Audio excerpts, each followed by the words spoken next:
Trump All the Way to the Bank by Dominic Mastrangelo.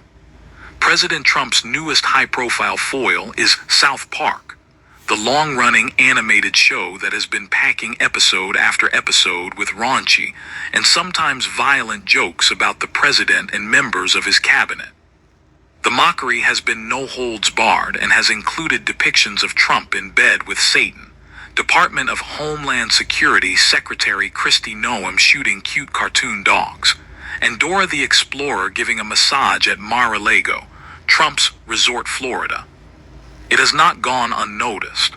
The Trump administration, seemingly in no joking mood, has issued angry statements attacking the show's creators and dismissing South Park as irrelevant and out of touch.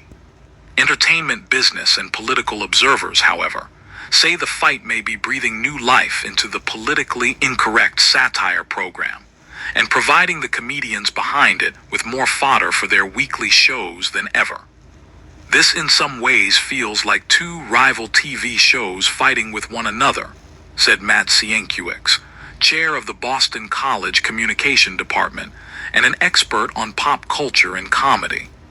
South Park is trying to do their old school style of critique of the government, and this government has gotten so cartoonish. The back and forth is what makes this so significant. The attacks on Trump also appear to have been good for ratings. The show's season 27th premiere in late July earned Comedy Central its highest-rated episode since the late 1990s, while social media platforms have been filled with clips from season 27th in recent weeks.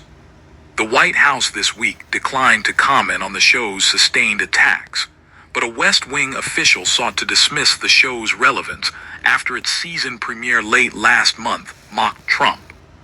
The left's hypocrisy truly has no end. For years they have come after South Park for what they labeled as often said content, but suddenly they are praising the show. A White House spokesperson told Variety at the time, "Just like the creators of South Park, the left has no authentic or original content, which is why their popularity continues to hit record lows." Last week, Noem tore into the show after it portrayed her face melting off due to heavy makeup.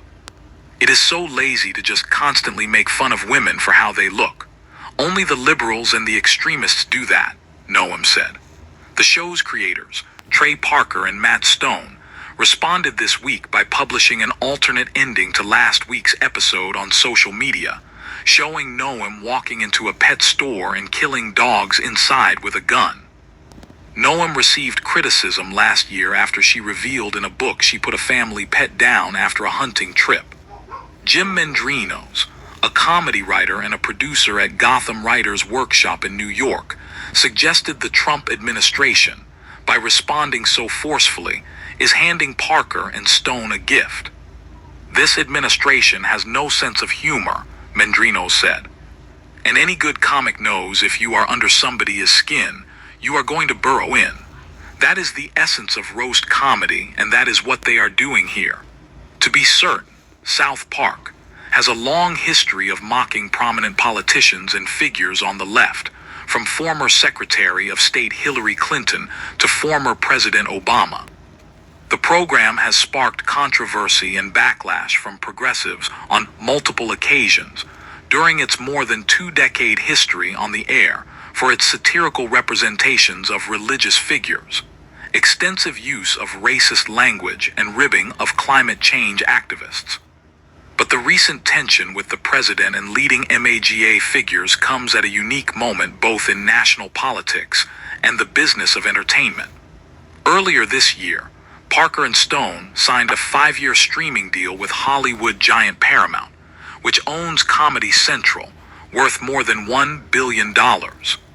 Paramount is facing increased scrutiny over its relationship with the president's administration after promising to change CBS's editorial direction and canceling Late Night, the show hosted by Stephen Colbert, a frequent Trump critic. With its season premiere last month, South Park called out Paramount over a $16 million payment the company made to the president's foundation to settle a lawsuit against CBS News, a deal that was seen by many as a capitulation to the administration made in order to secure its recent merger with Skydance. Matt and Trey are incredibly talented, Paramount's newly appointed CEO David Ellison told CNN after the episode mocking his company aired. They are equal opportunity offenders and always have been. Ellison's tolerance for Stone and Parker's attacks on Trump, and even his own company, could have something to do with the show's newfound popularity. Longtime observers of South Park noted the program has always carried a modest but dedicated following, fading from the public discourse during President Biden's administration.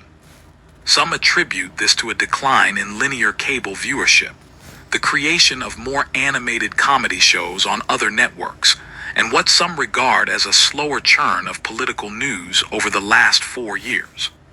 But with Trump's return to the White House, South Park has seen a ratings boom. This whole thing has brought the spotlight back to South Park in a way it has not enjoyed in a really long time, Jeffrey Andrew Weinstock, a researcher and editor who authored a book on the show's impact on American pop culture. It seems there is a lot of dissatisfaction on the left with some institutions, including the news media, sort of softballing Trump, and here is South Park taking off the gloves. How long the fight between South Park and Trump world lasts remains to be seen, but in the short term, most observers agree Parker and Stone's mission to take aim at the president is paying off in a big way. South Park has always been able to do things its own way by being light on its feet, and the way they have worked their contracts, CNQX said. There is a lot of freedom in the financial success they have had, and they seem to pick and choose their battles carefully. There are very few others in the entertainment space that can operate like they have.